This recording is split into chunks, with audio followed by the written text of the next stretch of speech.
Shalom pessoal, Hag Sukkot Sameach, Feliz Sukkot.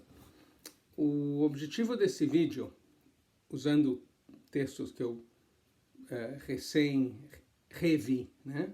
Lógico, eu já conhecia, é mostrar para vocês como o judaísmo sempre foi reformista, ou seja, que os líderes judeus sempre estiveram dispostos a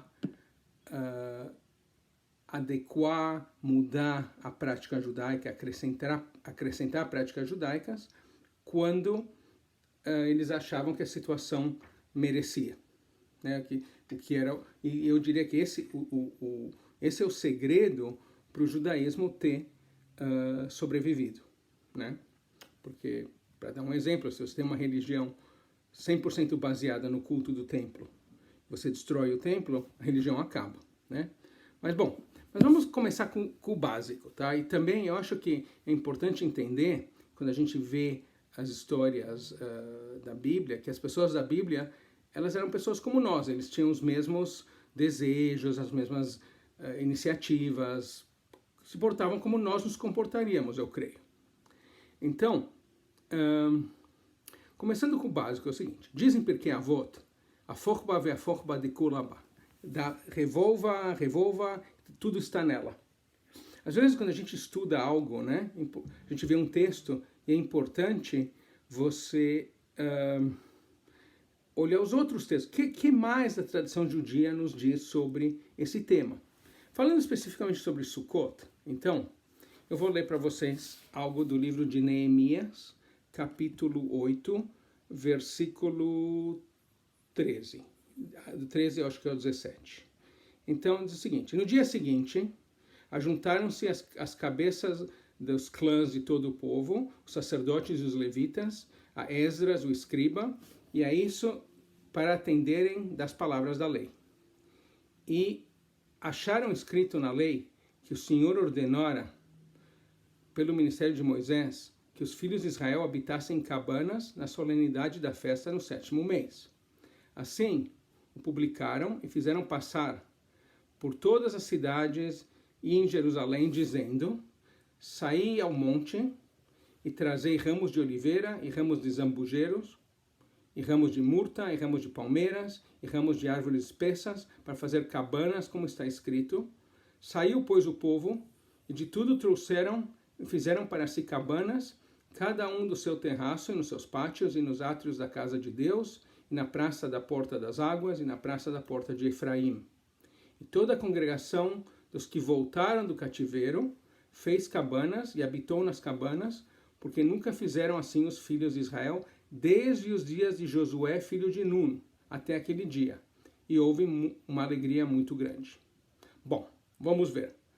Vamos começar com o básico. Imagina que teu avô foi favelado, tá? Ele morava numa sucá, né? Uma cabana assim, tosca. E de repente, por algum jeito trabalhou, ganhou na loteria, sei lá. Né? Agora ele tem dinheiro, agora ele mora num apartamento, uma casa legal, com ar-condicionado, com reboco na parede, tudo. Você acha que aquela pessoa que num momento teve uma coisa ruim, vai querer voltar a ela? Eu diria nunca, né? Se você não, a gente tem um Fusca, aí você ganha um dinheirão, aí você tem um Maserati, você anda de Maserati, de vez em quando você vai dizer: vou andar de Fusca de novo para ver como é que é. Não, né? Eu não quero isso aí nem nada, né? Então é interessante que fica claro que diz o texto, né, em Neemias, que desde o tempo de Josué, filho de Nun, os israelitas já não habitaram mais em cabanas. Por quê? Eles habitaram no deserto, saíram do Egito, ficaram 40 anos dando umas voltas, morando nas cabanas, chegaram a Israel, conseguiram ter uma casa real, parou, né? Já não fizeram mais. Por quê? Porque ninguém volta para a favela, ninguém volta a andar de Fusca se a situação dele melhorou. É possível até que se, por exemplo, teu avô foi favelado, um dia você queira voltar, pelo menos para visitar, para ver como é que era, por um romanticismo, uma nostalgia, né? É o que me leva a gostar de ir para a Polônia. Meus avós nunca quiseram voltar, mas eu fico imaginando, né, como que era, como teria sido. Né? Da mesma maneira, eu imagino que, quer dizer, a ideia de você morar na Sukkah é essa, né? Lembrar como que foi para os seus ancestrais. Eu vou chegar lá. Então, claramente, uma vez que eles já estavam na terra de Israel, já não havia motivo para voltar a morar na Sukkah. Deus livre, você quer a distância disso, né? Como uma pessoa que conheceu disse, se eu já fui pobre, eu me esqueci. Então, aí o que aconteceu? Os israelitas vão para a Babilônia, cativos, voltam. Importante lembrar, porém, que era a Babilônia? Né? O que era Israel? Babilônia era o lugar mais civilizado do mundo. Era você ir para o primeiro mundo, onde tinha diversidade, tinha cultura.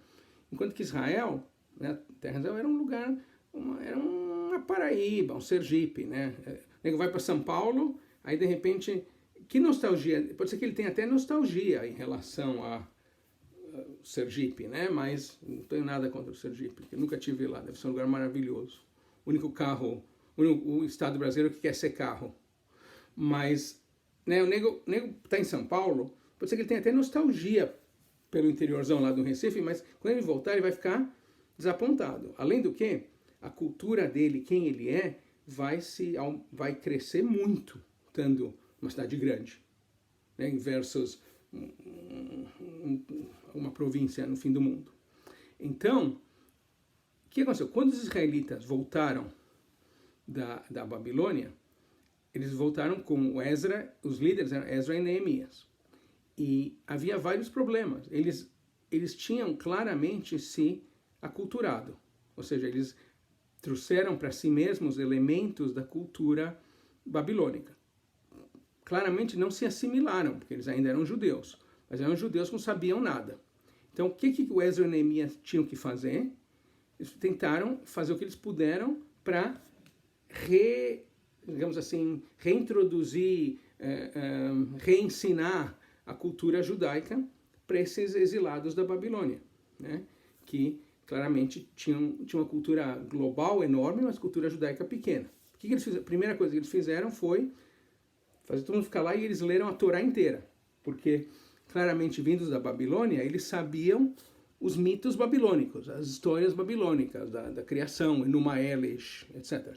Porém, as histórias judaicas talvez eles não sabiam. Outra coisa que tinha lá, eu não sou necessariamente a favor disso, mas está no livro, é que eles disseram para os judeus abandonarem as mulheres não judias que eles tinham. Né? Normalmente, de fato é efetivo se você quer manter a sua cultura, eliminar os elementos de outras culturas. Por outro lado, o judaísmo nunca foi hermético, mas foi o que eles fizeram. Depois eles estabeleceram que a Torá deveria ser lida periodicamente durante a semana em datas específicas, especificamente no Shabat, quando ninguém faz nada, na segunda e na quinta, porque eram os dias de mercado. Então, um dia tinha um mercado lá, um dia feira, e um sujeito se parava num lugar e lia uma parte da Torá para eles, para o pessoal ficar sabendo o que estava rolando. Era como se fosse um podcast. E aí eles inventaram, porque claramente vem do nada, porque o texto já diz que desde os momentos de Yoshua ben Nun não tinham feito isso. Disseram para ele, agora vocês vão voltar a morar nas cabanas por uma semana. Por quê? Porque é uma maneira efetiva, real, de você fazer que as pessoas se identifiquem com seus ancestrais, que as pessoas se sintam na pele como que era morar, como tudo que sofreram os nossos ancestrais. Um exemplo legal, uma vez eu fui num jantar que tinha a ver com fome no mundo. Então, tinha X pessoas, né? Sei lá, num salão, você pagar um dinheirão para ir lá, sei lá, uns $100 por jantar para escutar alguém falar sobre o que acontece no mundo, não sei o quê. Mas o bacana foi assim, tinha, sei lá, 500 pessoas nesse salão enorme. 5 receberam prato bacana, filé mignon, lagosta, camarão, tudo, né? Depois uns quantos, sei lá, uns 50 receberam prato normal, frango, arroz, não sei o quê. A grande maioria, eu inclusive, otário, paguei $100 por isso, recebi uma tigela com arroz. Acho que tinha um pouco de verdura. Esse era o jantar. Por quê? Para te ensinar que tem gente no mundo que é isso que eles comem para o jantar. Porque eu me identifique. Eu ainda me dei bem, porque teve alguns poucos que não receberam nada. Porque tem gente no mundo que passa fome. E essa foi uma maneira ótima de demonstrar, fazer vívido para mim, né, para todo mundo, como que é a questão da fome, da pobreza no mundo. Então, da mesma maneira, o Ezra e o Neemias estabeleceram que você tem que morar na Sukkah. E, claramente, algo que não tinha sido feito até antes. Eu diria mais, e, novamente, eu estou olhando isso desde a ótica reformista. É uma que entende a história, que olha para o texto para tentar interpretar.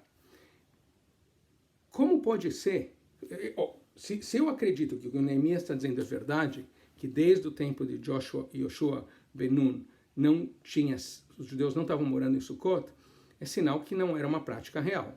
Por outro lado, ele diz que acharam na Bíblia. Como que é? Desde o tempo de Yoshua ben Nun até esse momento, ninguém leu a Bíblia, ninguém sabia o que estava lá? A resposta, para mim, é que a Bíblia, do jeito que nós temos, ela é não necessariamente exatamente a palavra de Deus, mas a palavra de Deus mediada pelas pessoas, e que claramente, em alguns momentos, houve alguém que foi e anotou alguma coisa a mais lá. Então eu diria que, em algum momento, alguém achando que seria uma boa ideia que o pessoal morasse nas Sukkot, nas cabanas, durante uma semana, para se identificar com a realidade dos ancestrais, foi lá e amendou a Bíblia. E, de fato, você estudar um pouco, é claro que no final do Império, né, quando havia reis em Israel, havia um rei que era muito fraco, ele chamava Josias. E naquele então, apesar dele ser o rei, quem mandavam de verdade eram os Kohanim, os sacerdotes. Então, tanto que um dia, naquele então haviam 4 livros da Bíblia. E aí, de repente, um dia eles estão fazendo uma limpeza, uma renovação do palácio, e encontraram um novo livro. Aí tem 5 livros. E, curiosamente, esse livro é o livro que dá muito poder para o sacerdote. Interessante, né? Bom, mas enfim, eu acho que é interessante notar, né, que mesmo no momento de Ezra e Neemias, havendo uma necessidade de educar o povo, de envolver o povo na saga judaica, na história judaica, eles reinventaram, né? Eu acho que inventaram, né? Mas reintroduziram, por assim dizer, uma prática que é a de morar na Sukkot, que de fato é o que nós fazemos até o dia de hoje, ou pelo menos comer, ter uma refeição por dia na Sukkah. É isso aí. Chag Sukkot Sameach. Fazer mais uma coisa que Sukkot é a festa que no linguajar judaico é chamado só de Chag, festa. Então você fala Chag, a festa é Sukkot. E é a única festa que nós somos comandados a ser felizes, a se alegrar. Diz, Samachta bechagecha. Você vai se alegrar na tua festa, no teu festival. E como que é isso? Como que Deus pode mandar você se alegrar? É possível? Bom, alguns psicólogos dizem que sim. Sem falar em psicólogos, vou falar de Reb Nachman de Bratslav, um dos grandes líderes hassídicos. Ele que sofria de depressão crônica, criou para ele mesmo um sistema no qual ele dizia que se você se sente triste, você atua como se você estivesse contente e as suas ações vão eventualmente influir nos teus sentimentos. Então, se você está triste, você se comporta como se você estivesse alegre. Você canta, você dança, você faz piada, etc. E aí seu ânimo vai melhorar. Espero que vocês não precisem disso. Espero que vocês sejam felizes sempre, sem isso. Mas se precisar, também outra coisa que ajuda muito é tomar remédio, viu? Vai no psiquiatra. Sabe o que mais ajuda?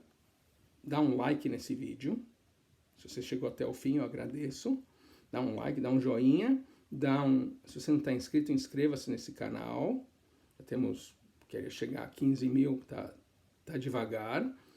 E recomende para seus amigos, se você gostou. Se não gostou, recomende para seus inimigos. Quem sabe eles vão ficar felizes.